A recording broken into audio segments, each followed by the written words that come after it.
Hi, ಎಲ್ಲರೂ ಹೇಗಿದ್ದೀರಾ? ಇವತ್ತು ಒಂದು ವಿಡಿಯೋ ಮಾಡ್ತಿದ್ದೀನಿ. ಏನರ ಬಗ್ಗೆ ಅಂದರೆ, ತುಂಬ ದಿನದಿಂದ ನನ್ನ ಕಮೆಂಟ್ ಸೆಕ್ಷನಲ್ಲಿ ತುಂಬ ಜನ ಕೇಳಿದರು, ವಿ ಎ ಒ ಆದಮೇಲೆ ಅವ್ರ ಡ್ಯೂಟೀಸ್ ಏನಿರುತ್ತೆ, ರೆಸ್ಪಾನ್ಸಿಬಿಲಿಟೀಸ್ ಏನಿರುತ್ತೆ, ವರ್ಕ್ ನೇಚರ್ ಹೇಗಿರುತ್ತೆ ಅಂತ. ಸೊ ಅದ್ರ ಬೇಸಿಸ್ ಮೇಲೆ ಒಂದು ವಿಡಿಯೋ ಮಾಡೋಣ, ಓಕೆನಾ? ಫಸ್ಟ್ ವೆರಿ ಇಂಪಾರ್ಟೆಂಟ್ ಪಾಯಿಂಟ್ ಏನು ಅಂದರೆ, ಒಬ್ಬ ವಿ ಎ ಒ ಆದಮೇಲೆ ಅವನು ವಿಲೇಜ್ ಲ್ಯಾಂಡ್ ರೆಕಾರ್ಡ್ಸ್ಗಳನ್ನ ಮೇಂಟೈನ್ ಮಾಡಬೇಕು. Very important. For example RTC, mutation register, crop entries ಅಥವಾ ಖಾತಾ ಬುಕ್ಕು, ಇದನ್ನು ಅವರಿಗೆ ರೆಗ್ಯುಲರ್ ವರ್ಕ್ ಇರುತ್ತೆ. ಪ್ರತಿ ವರ್ಷವೂ ಇದನ್ನು ಅವರು ಮೇಂಟೈನ್ ಮಾಡಲೇಬೇಕಾಗುತ್ತೆ. ಫಾರ್ ಎಕ್ಸಾಂಪಲ್ ಖಾತಾ ಬುಕ್, ಯಾವುದೇ ಖಾತೆದಾರಗಳ ಮಧ್ಯೆ ಟ್ರಾನ್ಸಾಕ್ಷನ್ಸ್ಗಳು ನಡೆದ್ರೆ, ಫಾರ್ ಎಕ್ಸಾಂಪಲ್ ನಾನು ಒಂದು ಲ್ಯಾಂಡ್ನ ಬೈ ಮಾಡಿದ್ರೆ ನನ್ನ ಗ್ರಾಮದಲ್ಲಿ, ಇಲ್ಲ ಬೇರೆಯವ್ರು ಬಂದು ತಗೊಂಡ್ರೆ, ಅದು ಪ್ರತಿ ಸಲನೂ ಖಾತಾ ಬುಕ್ಕಲ್ಲಿ ಎಂಟ್ರಿ ಮಾಡ್ತೀವಿ. ಜೊತೆಗೆ ಅವರಿಗೆ ಒಬ್ಬ ಖಾತೆದಾರಿಗೆ ಎಷ್ಟು ಸರ್ವೆ ನಂಬರ್ಸ್ಗಳಿದೆ, ಎಷ್ಟು ಟ್ಯಾಕ್ಸ್ ಇದೆ, ಯಾವ ಕ್ರಾಪ್ನ ಬೆಳೀತಾರೆ, ಎಲ್ಲನೂ ನಾವು ಇದರಲ್ಲಿ ಮೆನ್ಷನ್ ಮಾಡ್ತೀವಿ. ದೆನ್ ಸೆಕೆಂಡ್ ಬಂದುಬಿಟ್ಟು ಕ್ರಾಪ್ ಎಂಟ್ರೀಸ್ಗಳು ಮಾಡ್ತೀವಿ, ಹೇಳಿದ್ದೀನಿ ಯಾವ ಕ್ರಾಪ್ ಬೆಳೀತಾರೆ ಅಂತ. Then very important second one ಬಂದುಬಿಟ್ಟು ಕಲೆಕ್ಟ್ ಲ್ಯಾಂಡ್ ರೆವೆನ್ಯೂಸ್. ಅಂದರೆ ಪ್ರತಿ ವರ್ಷವೂ ಕಂದಾಯ ಕಲೆಕ್ಟ್ ಮಾಡೋ ಜವಾಬ್ದಾರಿ ನಮ್ಮ ಮೇಲೆ ಇರುತ್ತೆ. ಯಾರು ಎಷ್ಟು ಲ್ಯಾಂಡ್ ಇಟ್ಟಿದ್ದಾರೆ, ಎಷ್ಟು ಟ್ಯಾಕ್ಸ್ ಇದೆ ಅವರಿಗೆ, ಎಷ್ಟು ಕಂದಾಯ ಕಟ್ಟಬೇಕು ಅನ್ನೋದು ನಮ್ಮಲ್ಲಿ ಖಾತಾ ಬುಕ್ಕಲ್ಲಿ ಮೆನ್ಷನ್ ಮಾಡಿರ್ತೀವಿ. ಅದ್ರ ಪ್ರಕಾರನೇ ನಾವು ಕಂದಾಯ ವಸೂಲಿ ಮಾಡ್ತೀವಿ, ಓಕೆನಾ? Next field inspections for crops, boundaries and land use. For example ಯಾರಾದರೂ ಬೆಳೆ ದೃಢೀಕರಣ ಹಾಕಿದ್ರು, ಇಲ್ಲ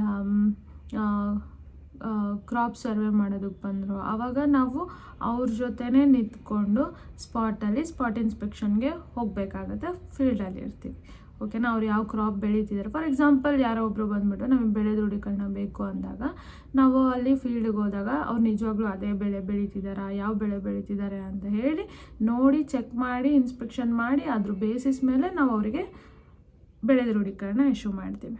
ದೆನ್ ಯಾರಾದರೂ ಗೌರ್ಮೆಂಟ್ ಲ್ಯಾಂಡ್ನ ಎನ್ಕ್ರೋಚ್ಮೆಂಟ್ ಮಾಡಿದ್ರೆ, ಈ ಎನ್ಕ್ರೋಚ್ಮೆಂಟ್ ಇಶ್ಯೂಗಳೆಲ್ಲ ನಡೀತಿದೆ ಅಂದಾಗ ಅಲ್ಲೂ ಕೂಡ ವಿ ಎ ಒ ಆದಾಗ ನಾವು ಅಲ್ಲಿ ಹೋಗಿ ಸ್ಪಾಟ್ ಇನ್ಸ್ಪೆಕ್ಷನ್ ಮಾಡಿ, ಯಾರಾದರೂ ಕೆರೆ ಒತ್ತುವರಿ ಮಾಡಿದ್ರೆ ಅಥವಾ ಗೌರ್ಮೆಂಟ್ ಲ್ಯಾಂಡನ್ನ ಒತ್ತುವರಿ ಮಾಡಿದಾಗ ಆ ಜಾಗಕ್ಕೆ ಹೋಗಿ ವಿ ಎ ಒ ಆದವರು ಸ್ಪಾಟ್ ಇನ್ಸ್ಪೆಕ್ಷನ್ ಮಾಡಿ ಏನು ಇಶ್ಯೂ ಇದೆ ಅನ್ನೋದು ನೋಡಿಬಿಟ್ಟು ನಾವು ರಿಪೋರ್ಟ್ ಹಾಕ್ತೀವಿ.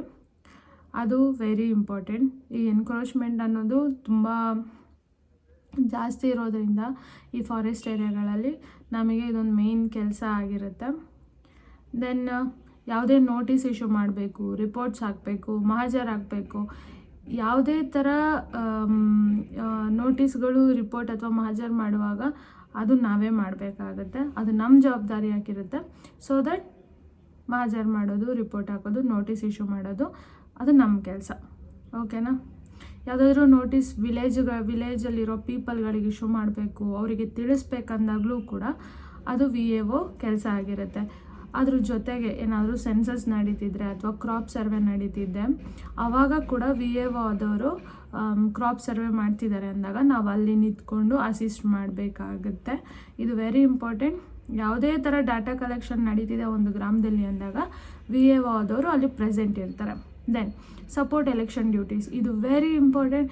ಎಲೆಕ್ಷನ್ ಟೈಮಲ್ಲಿ ವಿ ಎಗಳಿಗೆ ಹೆವಿ ಕೆಲಸ ಇರುತ್ತೆ. ಎಲೆಕ್ಷನ್ ಡ್ಯೂಟೀಸ್ಗಳು, ವೋಟರ್ ಲಿಸ್ಟ್ ಅಪ್ಡೇಟ್ ಮಾಡೋದಿರ್ಬೋದು, ಪೋಲಿಂಗ್ ಅರೇಂಜ್ಮೆಂಟ್ಸ್ ಇರ್ಬೋದು, ಆವಾಗ ಒಬ್ಬ ವಿ ಎ ಒ ಆದವನು ಆ ಜಾಗದಲ್ಲಿ ನಿಂತ್ಕೊಂಡು ಆ ಕೆಲಸಗಳನ್ನ ಮಾಡಿಸ್ತಾನೆ. Then next assist in natural disaster relief and damage report. For example ಎಲ್ಲೋ ಲ್ಯಾಂಡ್ ಸ್ಲೈಡ್ ಆಯಿತು, ಹೆವಿ ಮಳೆ ಬಂದು ಫ್ಲಡ್ ಆಯಿತು, ಇಲ್ಲ ಕ್ರಾಪ್ ನಾಶ ಆಯಿತು, ಈ ಥರ ಎಲ್ಲ ಟೈಮಲ್ಲೂ ಕೂಡ ಅಲ್ಲಿ ಒಬ್ಬ ವಿ ಎ ಇದ್ಬಿಟ್ಟು ಆ ಜಾಗನ ಇನ್ಸ್ಪೆಕ್ಷನ್ ಮಾಡಿ, ಅಲ್ಲಿ ಯಾರಿಗಾದರೂ ಯಾವುದಾದ್ರೂ ಪ್ರಾಣಿಗೆ ಹಾನಿ ಆಗಿದೆಯಾ, ಯಾವುದಾದ್ರೂ ಜೀವನಾಶ ಆಗಿದೆಯಾ, ಇಲ್ಲ ಯಾರಾದರೂ ಡೆತ್ ಆಗಿದ್ದಾರಾ, ಇಲ್ಲ ಅಂದರೆ ಅವ್ರ ಮನೆ ಎಷ್ಟು ಲಾಸ್ ಆಗಿದೆ, ಎಷ್ಟು ಡ್ಯಾಮೇಜ್ ಆಗಿದೆ, ಅದನ್ನೆಲ್ಲ ಅಸೆಸ್ ಮಾಡಿಬಿಟ್ಟು ರಿಪೋರ್ಟ್ ಹಾಕೋದು ವಿ ಎ ಆಗಿರ್ತಾರೆ. ಸೊ ಯಾವುದೇ ನ್ಯಾಚುರಲ್ ಡಿಸಾಸ್ಟರ್ ಟೈಮಲ್ಲಿ ಒಬ್ಬ ವಿ ಎದು ಒಂದು ರೋಲ್ ಅನ್ನೋದು ವೆರಿ ಇಂಪಾರ್ಟೆಂಟ್ ಆಗಿರುತ್ತೆ. ದೆನ್ ನಾವು ಯಾವುದೇ ವರ್ಕ್ ಮಾಡಿದ್ರೂ ನಾವು ಯಾರಿಗೆ ರಿಪೋರ್ಟ್ ಮಾಡಬೇಕು ಅಂದರೆ, ಅಫ್ಕೋರ್ಸ್ ನಮಗಿಂತ ಮೇಲಿರೋರು RI ಆಗಿರ್ತಾರೆ, ಅವ್ರಿಗೆ ನಾವು ರಿಪೋರ್ಟ್ ಮಾಡ್ತೀವಿ. ಸೊ ನಮಗಿಂತ ಹೈಯರ್ ಅಥಾರಿಟಿ ಆರ್ ಐ ಇರೋದ್ರಿಂದ ನಾವು ಯಾವುದೇ ಕೆಲಸ ಮಾಡಿದ್ರು, ಯಾವುದೇ ರಿಪೋರ್ಟ್ ಹಾಕಿದ್ರು ನಾವು ಆರ್ ಐ ಅವ್ರಿಗೆ ರಿಪೋರ್ಟ್ ಹಾಕ್ತೀವಿ. ದೆನ್ ಇದಾದಮೇಲೆ ನಿಮಗೆ ಸಕಾಲದಲ್ಲಿ ನೀವು ಯಾವುದೆಲ್ಲ ರೀತಿಯ ಅರ್ಜಿಗಳು ಹಾಕ್ತೀರಲ್ಲ, for example caste certificate, income certificate, pension, ಎಲ್ಲ ಥರ ಸ್ಕೀಮ್ಸ್ಗಳು, pension, widow pension, old age pension, ಅಥವಾ ಅಂಗವಿಕಲರಿಗೆ ವೇತನ ಬರುತ್ತಲ್ಲ ಅದು, ಆಮೇಲೆ ರೈತರಿಗೆ ಅಮೌಂಟ್ ಬರುತ್ತೆ, ಸಪೋರ್ಟಿಂಗ್ ಇನ್ಕಮ್ ಅಂತ ಬರುತ್ತೆ ಅದು, ಇದು ಎಲ್ಲ ಕೂಡ ಯಾವ್ದ್ಯಾವುದು ಸಕಾಲದಲ್ಲಿ ಅರ್ಜಿಗಳನ್ನೆಲ್ಲ ಹಾಕ್ಬೋದಲ್ವ ನೀವು. ವಾಸಸ್ಥಳ ದೃಢೀಕರಣ ಪತ್ರ, ಜೀವಂತ ದೃಢೀಕರಣ ಪತ್ರ, ಇದೆಲ್ಲದೂ ಕೂಡ ವಿ ಎಗೆ ಬರುತ್ತೆ. ವಿ ಎಗಳೇ ಅದನ್ನು ನೋಡಿ ಅದನ್ನು ವೆರಿಫೈ ಮಾಡಿ ಮೂವ್ ಮಾಡ್ತಾರೆ. ಸೊ ವಿ ಎ ಕೆಲಸ ಇದೆಲ್ಲನೂ ಆಗಿರುತ್ತೆ. ಇದನ್ನು ಬಿಟ್ಟು ಬೇರೆ ಏನು ಕೆಲಸ ಇರುತ್ತೆ ಅಂದರೆ, ಯಾವುದೇ ಒಂದು ಡಿಸ್ಪ್ಯೂಟ್ ನಡೀತಿದೆ, ಇಲ್ಲ ಒಂದು ಸರ್ವೆ ಮಾಡ್ತಿದ್ದಾರೆ, ಡಿಸ್ಪ್ಯೂಟ್ ಆಗಿ ಎನ್ಕ್ರೋಚ್ಮೆಂಟ್ ಆಗಿದೆ, ಇಲ್ಲಿಗಲ್ ಎನ್ಕ್ರೋಚ್ಮೆಂಟ್ ಮಾಡಿದ್ದಾರೆ, ಅಂಥ ಟೈಮಲ್ಲಿ ಒಬ್ಬ ವಿ ಎ ಸ್ಪಾಟ್ ಇನ್ಸ್ಪೆಕ್ಷನ್ ಮಾಡಿ ಅಲ್ಲಿ ಹೋಗಿ ಸರ್ವೇಯರ್ಸ್ ಜೊತೆ ಇವರು ಅಲ್ಲಿದ್ದು ಅಲ್ಲಿ ಏನಿದೆ ಅಂತೆಲ್ಲ ನೋಡಿ ರಿಪೋರ್ಟ್ ಹಾಕಬೇಕಾಗಿರೋದು ವಿ ಎಗೆ ಸಂಬಂಧಪಟ್ಟಿದೆ.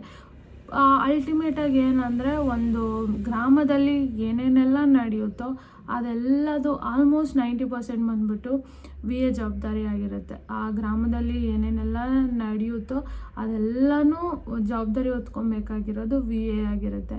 ನಿಮಗೆ ಒಂದು ಏನಂತಾರೆ, ಯಾವ್ಯಾವ ಥರ ನೀವು ಸರ್ಟಿಫಿಕೇಟ್ಗಳನ್ನ ತೊಗೊತೀರಲ್ಲ, ಈವನ್ ನೀವು ಸಿಂಧುತ್ವ ಮಾಡಿಸ್ತೀರಲ್ಲ, ಅದು ಕೂಡ ಫಸ್ಟ್ ವಿ ಎ ಹತ್ರನೇ ಪಾಸ್ ಆಗೋದು.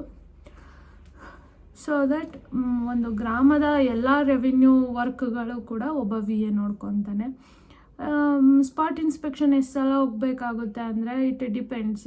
ನಿಮಗೆ ಎಷ್ಟು ಸಲ ನಿಮ್ಮ ಸ್ಪಾಟಲ್ಲಿ ಏನಂತಾರೆ, ಏನಾದರೂ ಪ್ರಾಬ್ಲಮ್ಸ್ಗಳು ಬಂದಿದೆ, ನಿಮಗೆ ಆ ಸ್ಪಾಟ್ಗೆ ಹೋಗಿ ನೋಡಬೇಕು ಅನ್ನೋದು ನಿಮಗೆ ಬರುತ್ತೋ ಆವಾಗೆಲ್ಲ ನೀವು ಆ ಸ್ಪಾಟಿಗೆ ಹೋಗಬೇಕಾಗುತ್ತೆ. ವಾರಕ್ಕೊಂದಿನ 2 ದಿನ ಆ ಥರ ಏನಿಲ್ಲ.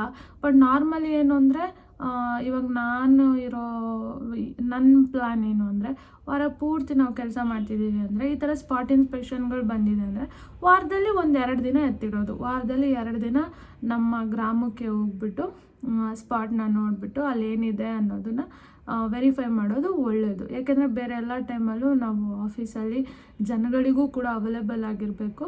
ಸೊ ಅದಕ್ಕೆ ವಾರದಲ್ಲಿ 2 ದಿನ ಎತ್ತಿಟ್ಬಿಟ್ಟು ಆ 2 ದಿನ ನಾವು ಸ್ಪಾಟ್ ಇನ್ಸ್ಪೆಕ್ಷನ್ ಮಾಡಿದರೆ ವರ್ಕ್ ಆಗುತ್ತೆ.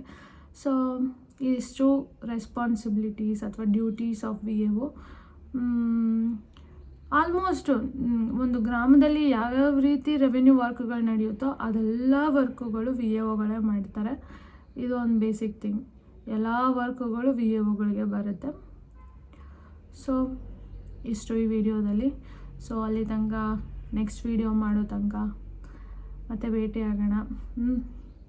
ಬಾಯ್. Love you all.